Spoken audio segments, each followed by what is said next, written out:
Hello, my name is Mary Pat Jacobs, and welcome to Beyond the Echo Chamber. This is a place where I invite people into conversation about gender equity with the hope that we can normalize more of these conversations in our daily life and not just when we have microphones in front of our faces. For any of you who've been following along with this podcast, you may have noticed I've been away for a bit, partially avoiding the podcast and also just living my life, working, focusing on my family. When I started this, I wanted to make an impact. I think originally I had a goal of 10 unique listeners beyond just my family. I really wished for more topics women typically discuss, like the gender wage gap, pregnancy, birth, childcare, division of household labor, women's reproductive rights, etc. Things that are typically discussed by women to be discussed more with men. And I think that has happened not just within the walls of this podcast by design, but also beyond. And I also wanted this podcast to grow. This required me to be on social media, particularly Instagram, way more than I was before and way more than I wanted to. I started to feel kind of like a hypocrite. Here I am talking with other people about how terrible social media is on our mental health, on adolescent mental health, while simultaneously implementing social media marketing experts, I say that with some sarcasm, ideas on how to grow my reach through really stupid hooks, reels that are short and play on a loop, and thinking about what offers I might it was icky, it was inauthentic, and then I got burnt out. I was spending more time on improving my social media strategy and content, and that was all consuming. And I was spending less time on the reason why I started this thing in the first place, which was having conversations. So just the actual podcast part of this whole thing. So classic Mary Pat, I over-engineered the whole damn thing. It got really overwhelming, so I just stopped. And I avoided it. And I felt a lot of shame. And after having really thoughtful and cathartic conversations with people close to me who really know me, I can now articulate here that the podcast is no longer serving me, at least not right now. And that's okay. Even admitting that feels very vulnerable. And if I decide to change course, if I want to come back to this in the future, same purpose or a different purpose, I can.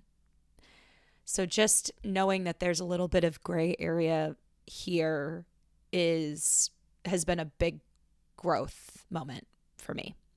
So let's talk about this particular episode really quick. I shifted gears with the podcast, typically inviting men into conversation, and had my niece, Clara, and her college friends, Katie and Aaliyah, on this episode. It felt like a good opportunity after 10 episodes to really check in with women. We talked about dating and politics, why it seems like college men specifically are really not talking to college women. Like maybe that's happening. I learned so much in this conversation. I hope you do too. Let's get into it. Welcome to another episode of Beyond the Echo Chamber. Woo woo! And I know this time around I'm actually talking to women and not to men, and that's because if you've been following along, I have decided to pivot a little bit from that format and not be so rigid with it, and make sure that like the conversations are really about gender equality and masculinity, gender relationships, and that doesn't necessarily require that I talk with men. And I'm really excited today because I have 3 members of the Gen Z generation. Yes, like captive. This is so exciting. Here to talk about what it's like to date and also talking about the growing political divide between men and women in Gen Z, which is definitely a topic that I'm sure will get discussed more and more since we are in a pretty big election year. So I thought we could have each of you just tell us your name and I should probably, this is Clara, my niece. Yeah, and Clara's friends from college, but I'll let each of you like introduce yourselves. Hi, I'm Clara Hassemeyer. I'm a junior studying sustainability from St. Louis, Missouri, and I'm really excited to be here. Okay, my name's Katie. I'm also and I'm studying medical anthropology, and then I'm going to PA school. My name is Aaliyah, and I'm also a junior. I'm from Mount Vernon, Iowa, and I'm studying social work. Love it. They're here on spring break in St. Louis because that's a definitely like hot spring break destination. So let's start by talking about dating, what dating is like. I had something more recent from Time magazine pulled up, and this one's talking about how Gen Z seems to be ditching the dating apps. And I'm curious if you've seen that in your social groups or not. Like, how does that relate to your experience? I'd say dating apps to us are more of a game now. Like, we only go on there to swipe right and swipe left. Like, we don't actually want to find, like, our soulmate on there. We've had a few nights and we're like, oh, let's all invite a rando to, like, hang out, and then nothing ever happens from it. But it's like, yeah, I don't really think I rely on dating apps just because to me they're not as like genuine. I don't get anything out of it, but that also, it is a personal preference. Yeah, I agree. They're kind of a game, and I'll delete them and then I'll re-download them, and then I'll be bored within like a minute of using it just because it feels like so unreal. Like I'm just like swiping on somebody, and then if you ever do get to like start talking to somebody, it usually just like fizzles out. I've only ever had like one thing come out of like a dating app, but then that ended up fizzling out too. I wouldn't say that they're that popular. I think also certain dating apps have certain connotations. Some of them seem a little bit more casual than other ones, I would say. I would echo what both of you said about it kind of feeling like a game, not feeling too serious. You hear stories sometimes of people actually finding like their husband or the person they feel like is their soulmate on these dating apps, but that feels so far removed from reality when you're looking at the dating app. Mm-hmm. Okay, so then tell me about the dating apps themselves. Which ones are more casual? In my opinion, I think Tinder has the connotation of being like a hookup, not like I'm going to find the love of my life. I think maybe Hinge has a little more potential for like relationship quality. I would agree, because also with Tinder, like you don't really, like there aren't many prompts beyond just like adding photos, and then you can like add like a bio, but not a lot of people do that. And then Hinge, there's like more prompts like about like what you're looking for and like goals you have and like stuff like that, and there's more like personal information.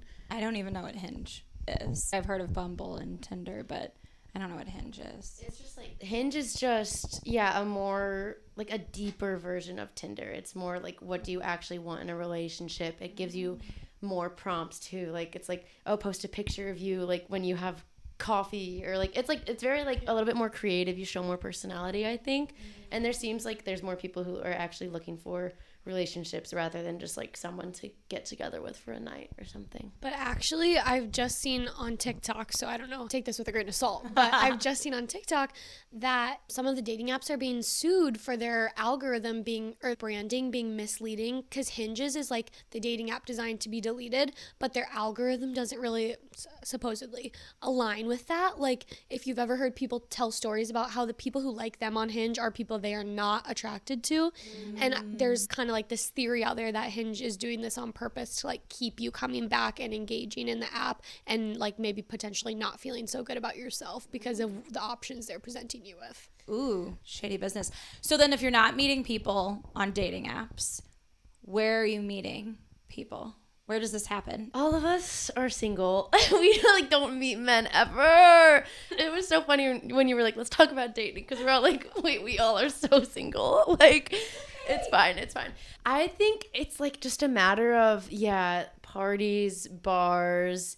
My personal like meet cute. Do you know what a meet cute is? No. Like, it's like a rom-com thing. It's how you meet your lover. It's like, oh, you run into them at a coffee shop, or I don't know, what's an example in a movie? Or sometimes you're set up with someone. Like I had a friend set up me in one of my relationships, I think that's like a good way to be like, oh, you would like this person. I would agree. I think socially, a lot of the way you meet people at our particular college is like parties, bars, classes, like RSP, which is kind of like college version of a homeroom type thing. I think now that we've been at school for a little bit, I think it's becoming more common for it to be like friend of a friend thing. Like, oh, I'm dating this guy, so you get exposed to his friends and then you hit it off with one of them and then the rest is history. It's just hard because Creighton is like a relatively small school. So like being past like sophomore year, it's like we don't really have any like new people to like meet and like find connections with, which is kind of sad. I went straight into dating, like assuming that's something that you want to do, whether it's hooking up or partnering up or what is it, meet cutes. Do you want to date, or are you guys like, I mean, I'm totally cool with my single moment of my life right now. How does that look for you? Did I jump into dating like assuming that's something that you want? I totally want a boyfriend right now. I like think relationships are so beautiful, and there's so many days when I'm like, oh gosh, I could really like use a little snuggle sesh right now. Oh, like I want to go on a date, but it just so happens that there's not really a guy in my life right now who I'm like, yes. Well, you know, I have my crushes, but yeah, whatever. Sure.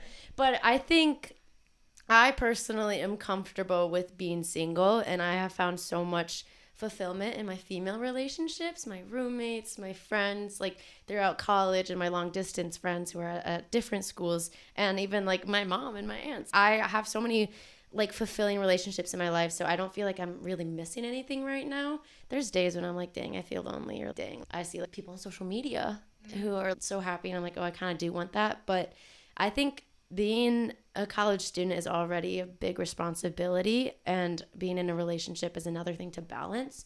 So for me, I'm okay with my relationships that I have and that I can give care and time to, in addition to all my other involvements and responsibilities.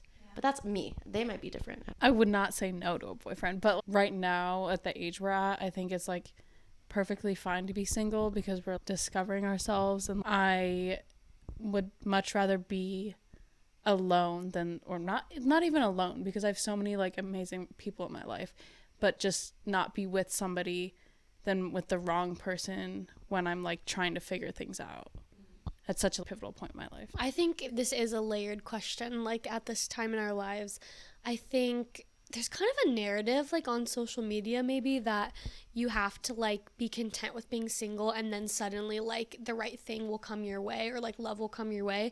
And I think sometimes I struggle with that because I, like you said, there are days when you're like, I would love a boyfriend. Like, so I think sometimes I don't really like that narrative of like pretending like we're all so happy being single, because I think it's different to feel content on your own and not like need a partner, but realistically, like humans are social creatures, and I think relationships are some of the most like beautiful and fulfilling things in life. So I think it's completely natural to want a relationship and a partnership. And for me, I had a long-term boyfriend for a while, and I was fortunate enough to have a really like healthy first love. And so because of that, like part of my life, I think it's complicated because I do have a little bit of a different like standard for like maybe the next boyfriend I will have. There's a lot of people our age who have never had like a relationship yet, so they're kind of still like on that stage of the journey of dating and relationships, which is a little bit different of a place than I'm in. And then also I just know how great that was, so there are moments that I'm like, man, I miss that stuff about that. But you make a really good point about preferring to be single than to compromise certain things that are really important to you to just be with somebody. And I think I do see a lot of girls our age that would just rather have a boyfriend, no matter what that means that they need to compromise, or sometimes I feel like pieces of yourself that you have to give up. But at this, there sometimes you would just rather have a boyfriend, but I don't think that's where I'm at right now. I can't believe how mature you all sound. I have to tell you, like, that, I don't think that was the vibe. Like, I don't think that this conversation would have happened when I was in college. That's just a very mature point of view? Now I'm like super curious now, because there's lots of data around financial stability, financial independence that women have that didn't exist probably even 10, 20 years ago, which means that women don't necessarily have to partner with, let's say, a male to have like financial stability, and because there's just more economic independence now. Tell me what you think about that idea that like there isn't this norm you have to follow anymore, where it's like you graduate from college, you get a job, you get married, you have kids. There's so much variety now in what you can make of your life. I know this is a big old question, you guys, but it's something I've been thinking about a lot lately and asking all my friends who are my age. I'm like, did you like want to get married? Did you talk about marriage in the rest of your life? Did you want to have kids, or did you just feel like you had to go through these steps because everybody else was, and this is just what you do in life? That is so big. That's such a good question, though. It's tricky because I really don't know what I want with my life. I don't know what my career will be. I don't know if I'm ever going to meet a man. I don't know if I want kids. I don't know where I want to live. Like, I don't know shit. But I do know that I'll figure it out. I do know that I have things that I want to accomplish.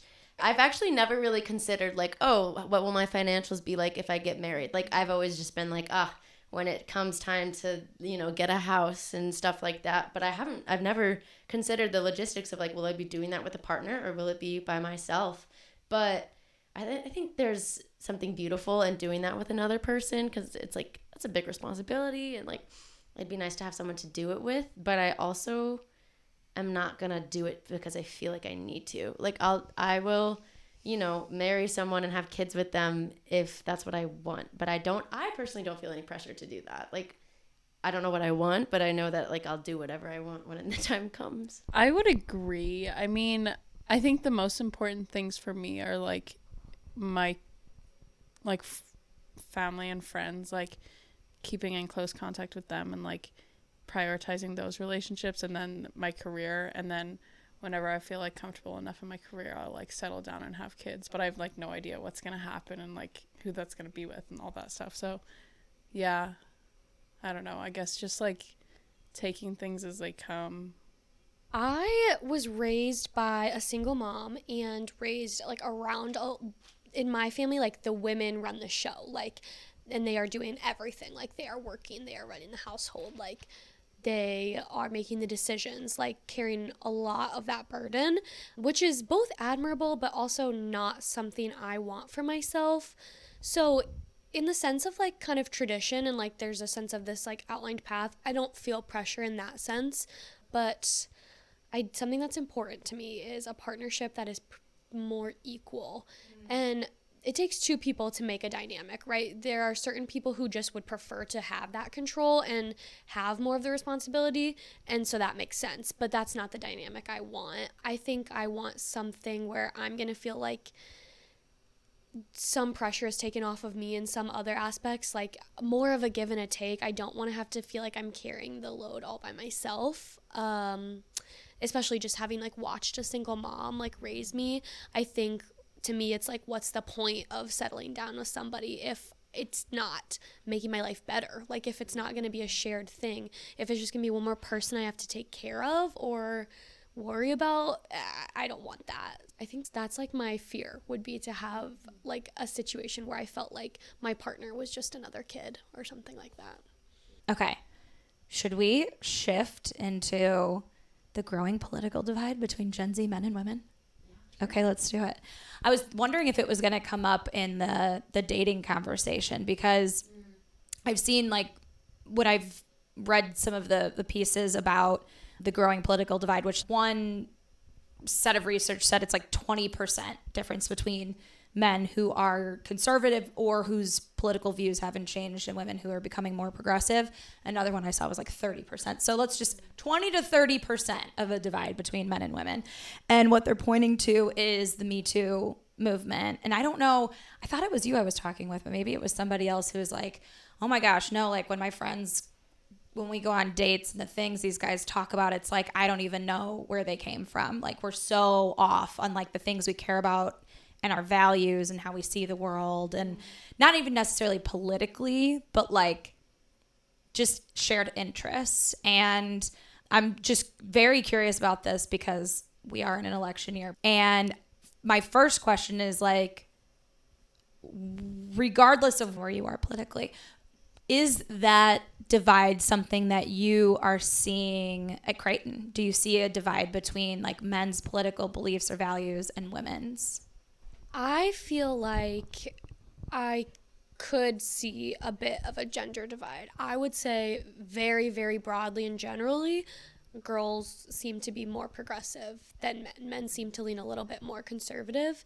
But it's interesting at Creighton because Creighton is a small, private, religiously affiliated school that is expensive. So you have to imagine the demographic that draws a lot of wealthy white families.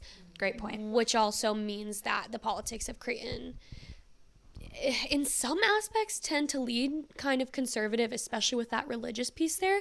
But there's also a kind of a niche pocket of Creighton that's pretty progressive, like a lot of like social justice focused, a lot of that kind of stuff. So you do get an interesting mix, but I do think a broad generalization, there is kind of a pattern there.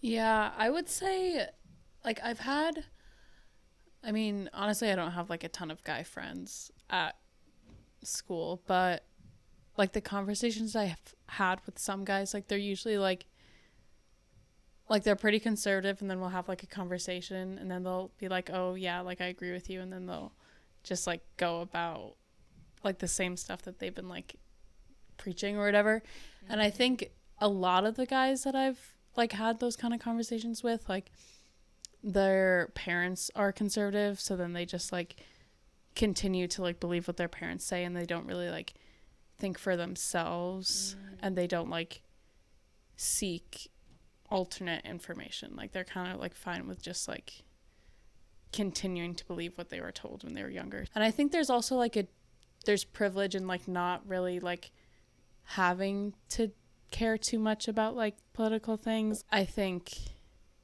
that also may be, like, just because, like, the demographic at Creighton, like, it's a lot of, like, white Catholic, like, rich boys, so they're not gonna care that much, you know? That was, like, spot on. I was just gonna say, like, from what I've learned, everyone's, like, political beliefs is basically taken from how they were raised and who raised them. Yeah.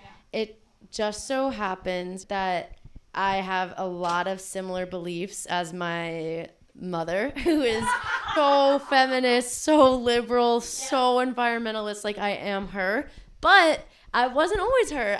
She let me have my own beliefs and opinions that she definitely didn't agree with. And looking back, I don't agree with my 8th grade self either, but that's okay. Like, she let me learn for myself, and I value that so much because now I'm so confident in what I believe in. But I think there's so many people, especially men at our school, who were taught to just, like, live in this world a certain way. And since it's mostly white men, how they live and what they believe benefits them. So they're not going to have conversations that would undo that or like criticize it in any way because they're comfortable in it. So why would they, like, be progressive if that means that their power is going to be taken away?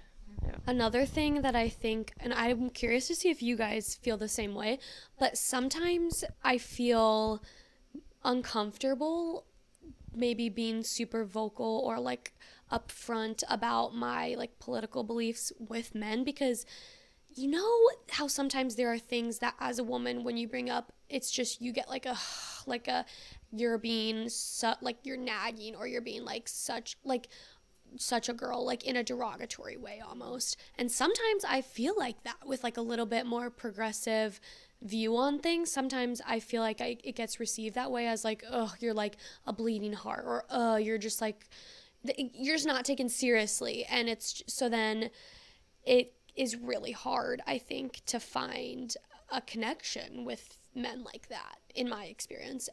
But then kind of the flip side of that coin is I really, really respect men who I meet that have kind of critically thought about these things and made their own opinion, which is, like, few and far between at our age. Like, I could probably count on one hand the amount of men that our age that I know that I feel like I could say have like really formed their own opinions and thoughtfully and meaningfully came to a stance on certain things. So when I do meet a guy like that, I have a lot of respect for him. For sure.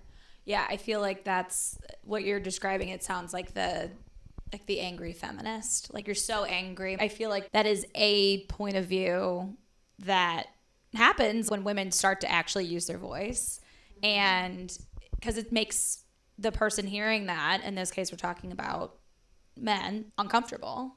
I was getting those vibes from what you were talking about, is like kind of the angry feminist thing. Josh and I were out to dinner with another couple, and I was just so excited that we ended up talking about masculinity. I know, because this is a couple that we're newer to hanging out with. They're not like, we haven't known them for that long. And something that came up that the guys were talking about was that men now, because I think we were talking about dating, they were talking about how for men, it almost feels like men feel like they can't even approach women because they're afraid that they're going to say something or do something wrong that is then going to make them seem like part of the problem. And so instead of even approaching a woman, they just don't do anything and don't say anything. Okay, Clara. Maybe that's why no one talks to us. I feel so validated that she just said that. I'm like, oh, they just don't want to hurt my feelings. That's why no one is interested in me. Cool. Okay. No. That actually is so interesting that was their perspective. Okay. And I don't think it's just like an N of two. Like, it's Josh and this other guy saying this, who, you know, both Josh and him probably been out of the dating scene for over a decade. I've actually seen this in some of the work of, I don't know if it was Scott Galloway or there's a podcast called Man Talks, but it's like this men fearing that they're going to do or say something wrong. And so instead of being vulnerable and courageous and putting themselves out there, they're just retreating. They're retreating, you know, that's the sort of like trope of like, they're in their mom's basements playing Fortnite, which probably isn't too far from the truth, or they're hanging out with their guy friends. And then it's just, again, like, then if you're not interacting with women, if you're not having those conversations, then I don't know how, like, where's the bridge there? Where's the bridge? I definitely I agree with Clara. It's like, oh, that's an interesting way to look at it. And I do think, like, are men like socialized to be vulnerable and talk about their emotions and be courageous in that way? Absolutely not. No. It is like looked down upon as like weak and a bajillion other things. So it honestly makes a lot of sense. And I do think it's good to kind of look at things from a different perspective, especially like us. Like, who do we 99% of the time talking to women. I'm a social work major. There's one man in my major. Like, I spend almost all of my time around women. So I think it's really good to not make it like a you against me thing. Like, to look at it from the other perspective and maybe have a little bit of understanding. But that makes a lot of sense. I kind of don't blame them, but then it's like, what's the outcome of that? Then what, nobody just dates ever? Right.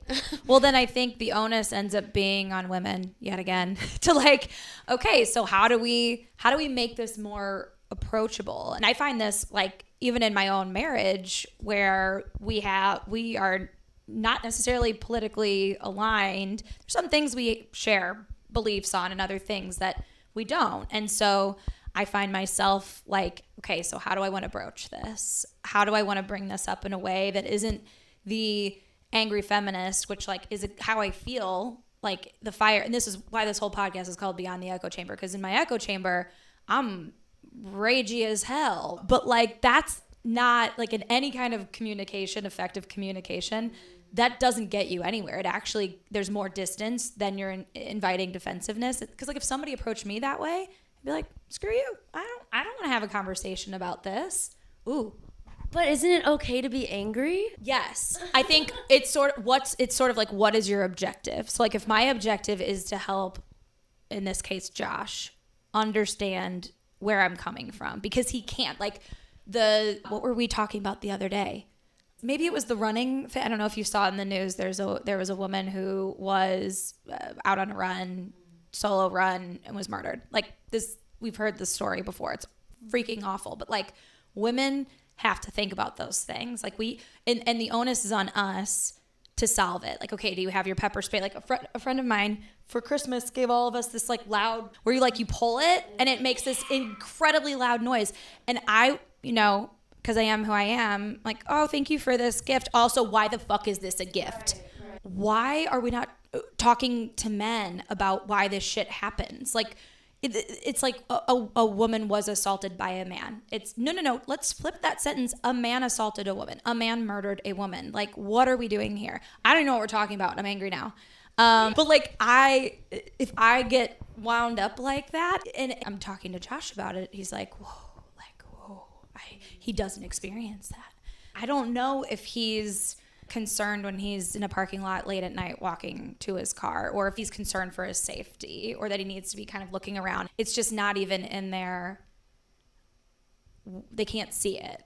And so I think if I want him to see it, I have to approach it in like kind of a thoughtful way, like a compelling way. And to be compelling, I can't scream and be angry and go on 17 different tangents, which is my natural way of communicating. It sounds like, from what I learned from that, is that like you need to find a balance of like, you're still allowed to feel all of those heavy, angry emotions, whatever. But then like, if you're going to try to have a conversation with someone, definitely make sure you're in like a good place. You're not just yelling at someone. I think it's good for me to have like, I don't know what the word is, I'm forgetting it. Like, I call my mom too when like I'm feeling angry about something or like frustrated. And then like, if I have to have a conversation with someone, I've like gotten all of my like I don't know, anguish out and stuff. And even one time, what was that protest we went to? Was it Roe v. Wade? Yeah, that was just the most recent. Oh yeah, okay, Roe v. Wade overturned. I was like on the phone with my mom, and I was like so angry and like screaming like in public, like on Creighton's campus, like I'm like, oh, and she's like, you need to go hug someone right now. And this is something that I think you taught her. She's like, you need to like release all of this, and then like you'll feel better when you're talking about it too. Okay, so let's get back to the bridge. Okay, so this actually does link back to dating. It sounds like at some point, if the opportunity presented itself, you would like to be in a partnership with another man. I feel like each one of you said something to that extent. Knowing that there's this political divide, and I feel like it's only going to keep growing because of, well, certainly this year, and also like social media, and how, I mean, this was when I talked with Peter on the podcast. He's getting fed tons of stuff on TikTok about just women hating content. And he's progressive and a great guy, probably not even actively seeking out that stuff, but it's showing up on his feed. So it's so insidious, these messages that are kind of validating men and the feelings that they're having about kind of being overlooked or misunderstood, or that women are sort of the source of this, like women getting more financial independence and power, and more women in college than men. All of these statistics are actually, it's sort of like a cause and effect, that it's hurting men when actually that's not at all the case. What do we do? What control do we have? I'm not trying to put the pressure on women, but like each of us has the control to do something. What can we learn from that? What can we do? I mean, I think first and foremost, like having conversations is like the main way to like figure out your differences and like find common ground. But I was going to say earlier, like, I feel like if I'm having those conversations, I'm usually the one who's starting those conversations. And that's just kind of frustrating. Like, why do I always have to be the one to like initiate that? And maybe it's because like they're like scared to say something wrong at first, or like they just like assume that I don't like want to talk about it or something. But yeah, I feel like having conversations, and also like nothing frustrates me more than somebody who like doesn't have an opinion. So I feel like having an opinion, whether I agree with it or not, is much more respectable than just like sitting there and being like, whatever, I don't care. Like, you can't not care about all of these things. And I feel like whenever I have conversations, usually I'll like understand like the premise for like their beliefs, and I don't have to like agree with them, but just like understanding people more, I guess, is. I feel like I'm kind of inclined to look at this from like a social work lens. Like, how do you manage conflict? How do you, when you two people have opposing agendas, how do you navigate that? And I think to some extent it's kind of like people, you can't ever force somebody to change if they don't want to change, particularly on such a core belief or value like politics or, you know, just the way you lean one way or the other sometimes. But so I think maybe like don't have the expectation that you can convince somebody to change their mind from one conversation, or you can change the landscape of somebody's values based on something you say, because you could be the most intelligent person, most persuasive speaker, but I don't think that's really the way those things work. I think people need to digest and reflect and maybe have challenging experiences. So I think kind of managing your expectations around that, the whole situation to begin with, is a good way to start.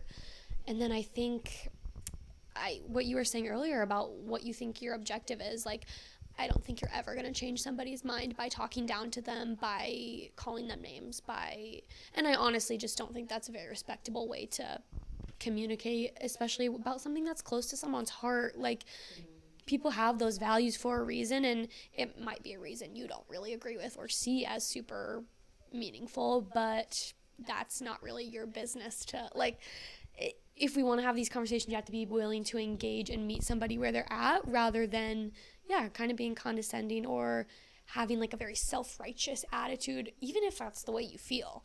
Because I know sometimes I feel like, well, I'm clearly right here, but if somebody was talking to that to me, I would be like, okay, like I would dismiss them and I wouldn't listen to what they had to say, because it's just a communication thing at that point.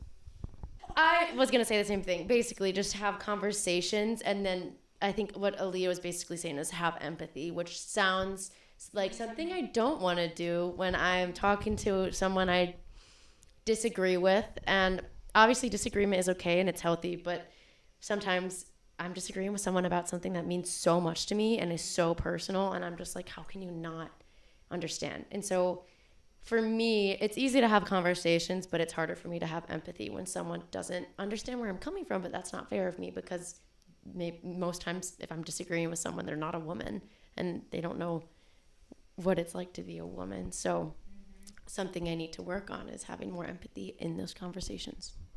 For me, it's asking more questions than talking, which is something I talk a lot, and I want my opinion to be known, and I want to clarify things, and that's just how I am. But I've found, like, if I can ask the questions, it's almost like the way I demonstrate empathy is by showing that curiosity. And it's like, the more I ask the questions and show interest and I actually like listen to the answer, the more calm I feel in the conversation. What would you say, because this is the environment you're in is Creighton, what would you say to the men of Creighton right now? Okay, that's a big question, and I'm going to say something now, but I'll probably have a more deep answer after they go too. But from the conversation we've had right now, I would tell the men at Creighton to not be afraid to talk to women. It's okay to be wrong sometimes. You just have to own it. So don't be scared of talking to women and like be like, oh my God, I'm going to hurt her feelings, or I'm going to disrespect her because of something I say. Like, you're not right about everything. You don't know everything, and that's okay. Like, don't make us do all the work, and don't be afraid to be vulnerable. Being vulnerable is okay. It's healthy, and I think it's admirable. I agree with what you said, Clara. Something else I think I would say to the guys that I go to school with is that, like, at least from my point of view, I notice when a guy is like really thoughtful, or really like what I said earlier about how I really respect when I can tell a guy has really thought through something and meaningfully came to a conclusion. What you said earlier about respecting people that have opinions and values that they kind of stick to, I guess whether or not you agree with it, like, you gotta respect committing to something a little bit. So I feel like I can like tell when a guy is like willing to be look silly a little bit, put himself out there, make a mistake, own it. That's a really good point of what you said, is like, it literally doesn't matter if you do something stupid as long as you can be like, that was my bad, you know? And I feel like as a woman, I like notice that stuff about a guy, and that like signals to me that they like are a pretty good guy. But I think women notice that, and it makes you come off as like respectable and a good guy. And like, I think women, I can't speak for all women, maybe me, I'm like, that's like attractive. You have like an opinion that you stand by, a belief that you meaningfully formed, or you're thoughtful of even other people. Oh my gosh, I feel like if I met a guy our age that I was like, he is so thoughtful, I would be like, wow, that's a really cool guy. Just like to be willing to have like meaningful conversations about like issues that matter, and like issues that matter to women, starting with the people who you're surrounded by, and just like trying to make them feel heard is a very good starting point. I was just gonna say, I feel like a certain portion of it is kind of maturity and life experience. So I think for the guys that were around, there can be quite a range. Like, some people have lived a lot of life, but quite a few people have not. And a lot of guys our age are kind of in this stage of like, I just want to party and have fun, and like maybe hook up with a bunch of girls, maybe have a girlfriend, maybe just hang out with my guys, you know, whatever. There's some variance there. But I think being open to things that are maybe not just fun, or just like, oh, this is like, I'm into this. Like, maybe like being intentional about having experiences that are outside of your comfort zone, or doing things that you wouldn't normally do, can give you a much different perspective of the world, or just maybe some understanding of somebody different. That just reminded me of things that matter. Like, I was like signing up for this volunteering, and there's a guy that's in charge of it, and I was just like, that's just so attractive. Like, being in charge of a volunteer effort. Yes. And it's just like, because it's like working with refugees, and I was just like, that's just so attractive to like be interested in something like that and actually like do something about it. Okay, we can wrap up. Is there anything else that you guys wanted to cover or discuss? I feel like my statement earlier about what I would say to the guys of Creighton, a nice way to be concise about it would be like, I love a guy who does not think he is too cool to try or too cool to do something. Okay, awesome. You guys are fucking awesome. Thank you so much for doing this. This was so great. Thank you so much. Thanks for having us. I love you so much. I think this work is so admirable. I'm so happy that you're having these conversations and you're making people be uncomfortable. And I hope that this blows up and all of Creighton listens to it. This is us before we're famous. Yeah, literally. No, but seriously, thank you, Mary Pat, for expanding for letting us be the first to expand the conversation. I appreciate that very much. Woohoo! Okay, thanks. Thank you. That's the end. Wasn't that incredible? That was such an incredible conversation. I can't say I would have ever had such a thoughtful conversation like that when I was in college. Clara, Katie, and Aaliyah, you are treasures, and you are already making an impact in the world. So thank you for being so generous with your time and your thoughts. Some questions to reflect on here. What did you think about the conversation? What did you agree with? What did you disagree with? What made you uncomfortable? Do you think there is a divide between men and women in college or otherwise? And why or why not? Why do you think dating, either at the college level or post-college level, is so challenging today? Or has it always been challenging, and just the proliferation of dating apps are just another way that it's challenging? The title of this episode is Don't Make Us Do All the Work, which is really a larger cry from all women about wanting or needing more allies to create a world where women have the same rights as men, where we're treated equally or equitably. And it's specifically a call to action to college men to initiate conversations with women, to listen to women. So what do you think about that? Men who are listening, I want to talk a little bit about anger. When a woman is angry, how do you react to that? How does it make you feel? What happens physically in your body when you are witness to a woman's anger? How would it look to give her space to be angry? How would it look to be curious about her anger? Women who are listening, what did you think about our conversation about anger and what ultimately helps us get to the behavior change we're looking for?